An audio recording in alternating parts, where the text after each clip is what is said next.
A team of investigative journalists from Germany have revealed that they received doping substances from a celebrity doctor in Brazil associated with some of South America's most famous footballers. The team from German public broadcaster ARD showed evidence of the meeting with Dr. Mohamed Barakat in a documentary aired on Sunday evening. The film shows Barakat prescribing banned substance anastrozole to an undercover journalist pretending to be an athlete during their first meeting. Barakat also puts him in contact with a drug dealer who offers the journalist multiple banned steroids, including nandrolone, testosterone and oxandrolone. Hormones are the elixir of life, Barakat tells the journalist. You're going to take flight and your condition will improve dramatically. Read more. How clean is Russian football? Links to football stars during the documentary. A top athlete speaking on the condition of anonymity says Barakat works with anyone willing to pay for his treatment. I know that he has worked with a lot of people in the footballing world, he says. Barakat is famous in Brazil and has more than 1 million followers on Instagram. He has published photos on the social media platform of himself aside multiple footballing stars, including former Brazil national players Kaká, Rivaldo and Nilmar. The ARD team could not verify whether Barakat had treated those players, but Barakat acknowledged that he gave Paulo Guerrero, a former Bayern Munich player who most recently captained the Peruvian national team at the World Cup, an unspecified treatment in 2013. Guerrero, who has previously tested positive for cocaine, did not respond to an ARD request to comment. In an Instagram post, Barakat wrote that the injured Guerrero would fly over the pitch after receiving the treatment. Read more. Doping in football. Don't act so surprised in the first known doping incident. Coaches pumped a dangerous mix of strychnine and pure egg whites into Thomas Hicks before his marathon at the 1904 St. Louis Olympics.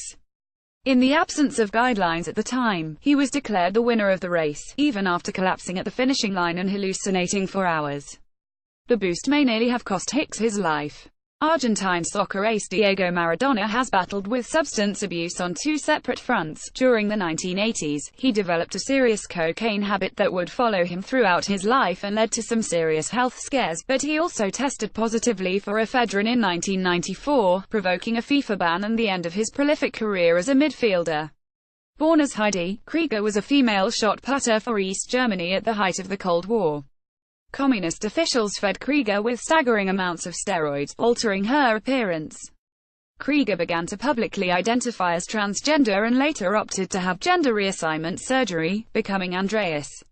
A successful Canadian sprinter with a stellar track record, Johnson's doping overshadowed much of the 1988 Seoul Olympics. When blood samples tested positive for stanozolol, he was disqualified 3 days after winning the gold medal in the 100-meter sprint. Though Johnson admitted to doping, he maintained that he had never taken stanozolol, implying that he might have been set up. Marion Jones was sentenced to 6 months in prison in 2008 after lying to U.S. federal investigators about her part in the Bay Area Laboratory Cooperative (BALCO) doping. Jones, the most prominent athlete linked to, had denied all allegations against her but later tested positive for tetrahydrostricone supplied by BALCO, leading to the end of her career. Alex Rodriguez is one of the most successful baseball players of all time, producing numbers rarely seen since the days of fellow Yankees Joe DiMaggio in the 1940s and Babe Ruth in the 20s. Rodriguez was suspended for the 2014 after admitting to steroid abuse. He has made a comeback and hopes to redeem himself by completing 700 home runs before he retires from the sport. He has 678.